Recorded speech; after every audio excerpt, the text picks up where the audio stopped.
My family had a great time trick-or-treating last night. The kids came home with quite the haul. It's been fun to see how the British are adopting more American-style Halloween traditions. Not all Americanization is a good thing here, but I will say I think it's fun that they're adopting the way that we do Halloween. In Britain, Halloween's traditionally been not very well accepted because it was more destructive. It was more like it used to be in the United States over 100 years ago before we deliberately turned it into a family-friendly community event. You'd have teenagers who go out and throw eggs and break windows and just be pretty destructive. So, especially a lot of older people are really uncomfortable with Halloween, and I completely understand why. You're used to what you grew up with. But it is fun to see younger families kind of adopting more of our fun dress-up day tradition where you just go out and have a good time and see your neighbors, decorate your house, have some fun. There's one neighborhood in our village where most people go trick-or-treating because it's got a lot of younger families in it, and they all really get into the spirit. They decorate their houses, and my hat is absolutely off to this one guy who got a projector and a speaker system in his backyard, and up on the brick wall of his house, he was projecting the musical numbers from The Nightmare Before Christmas. And it just made it so fun as you walked into the neighborhood and the teenagers were stopping to watch it. It was just a complete blast. And I was really glad to see that just everyone was having fun. And it helped me feel a little less homesick at this time of year when I start missing those more American traditions. There is one tradition that isn't known very well here in England, but it's one that I think they'd really enjoy because, as Americans, we've picked it up from our southern neighbor in Mexico.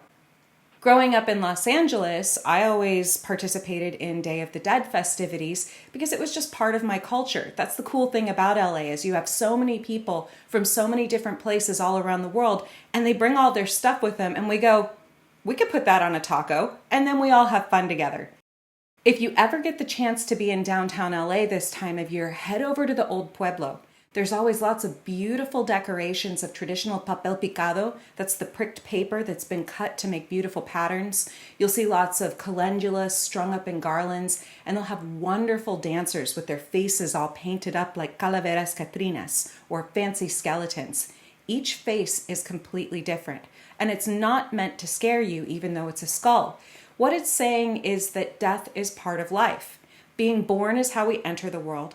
Dying is how we leave it. However, just because someone's died doesn't mean that we don't remember them. It doesn't mean that we don't continue to love them. And it doesn't mean that we will forget about them. The Day of the Dead is all about remembering those who have gone before us, showing them gratitude and affection, and handing down memories and family traditions to the next generation.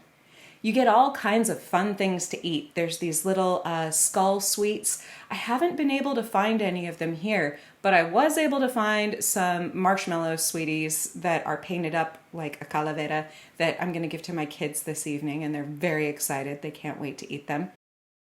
One of the biggest traditions for El Día de los Muertos is to make Pan de Muertos, or bread of the dead. Now, that's not bread made of the dead, but it's bread made for the memory of the dead, but we get to enjoy it too. It's delicious.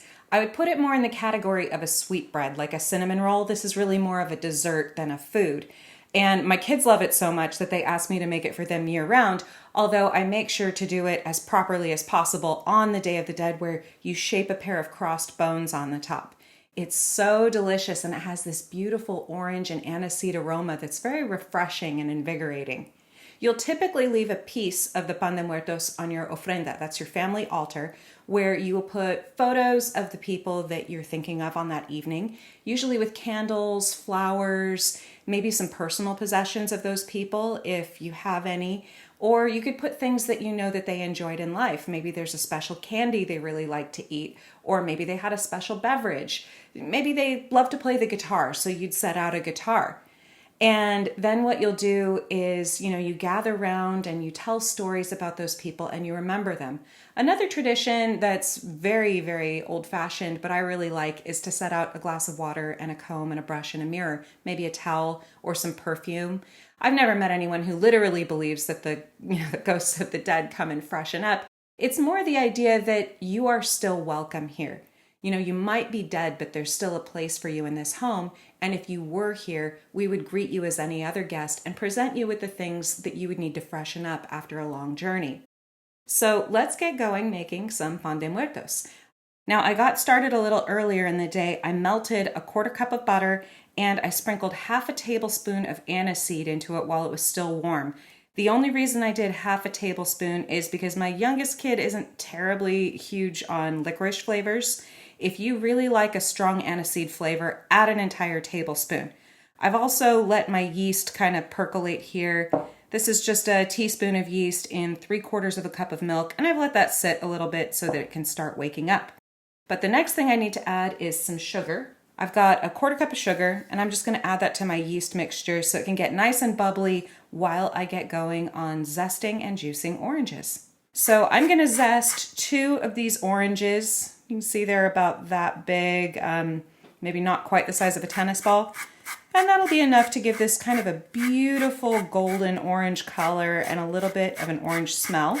And then when I'm done zesting both of these, I will juice both of them to give myself a 1/4 cup of orange juice.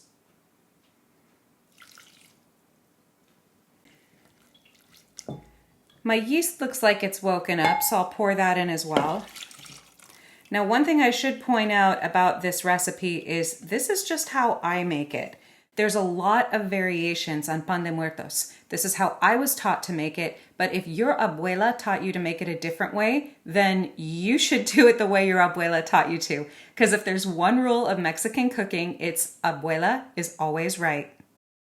Next, I'll add about a 1/4 teaspoon of salt. I'm using the abuela approved method of measurement, which is just kind of eyeball it. It'll be fine. And we also add 2 eggs. This is starting to smell really good. I've got the aniseed and the orange and the nice warm smell of the yeast as it's starting to work on those sugars. I have a confession to make. As I was getting ready to do this recipe, it occurred to me that I didn't actually know the exact amount of flour that I use. Okay, so that's 2 cups. Let's mix that up and see what that looks like. Okay, that's definitely still too wet, so let's add some more. That's another cup. Okay, that looks about right. So now what I'm going to do is turn it out and knead it for just a few minutes.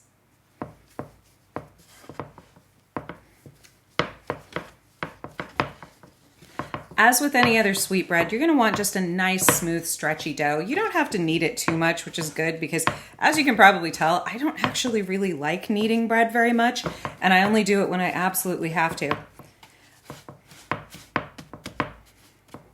This bread's going to have to sit for a while until it doubles in size, so while we're waiting, let's take a look at a book that's really important to me and my family on the Day of the Dead, and that's Dia de los Muertos by Roseanne Greenfield Thong with illustrations by Carles Ballesteros.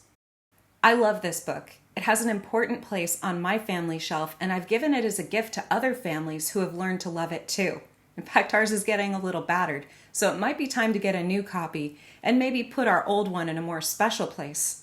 Maybe one day it'll end up on our own ofrenda when people need to remember us. Okay, the bread dough's risen very nicely. I usually cut it into 4 chunks when I'm shaping it in the traditional way with the crossbones. I put 1 chunk aside because we'll use that for the crossbones, and then these others we're going to divide into smaller buns.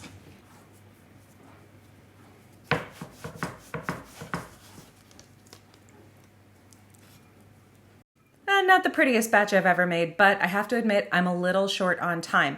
I'll let these rise again while I run around the corner and pick up my daughter from school. Now it's time to bake the pan de muertos. They look good to me, and they seem to have met the approval of the most important culinary judges in this house. If you've never celebrated the Day of the Dead before, it's never too late to join in the fun as you remember your friends and loved ones. If Day of the Dead is already an important tradition to you, I would love to hear about what your family does or what happens in your local community. I know there's a lot of variations. I know what I grew up with in Los Angeles, and I love the traditions we have, but I also love hearing about what other people do. It's so fun to see the beautiful pictures this time of year of all of the painted faces, the beautiful decorated plazas in the old cities in Mexico, and all of the wonderful celebrations that take place with families.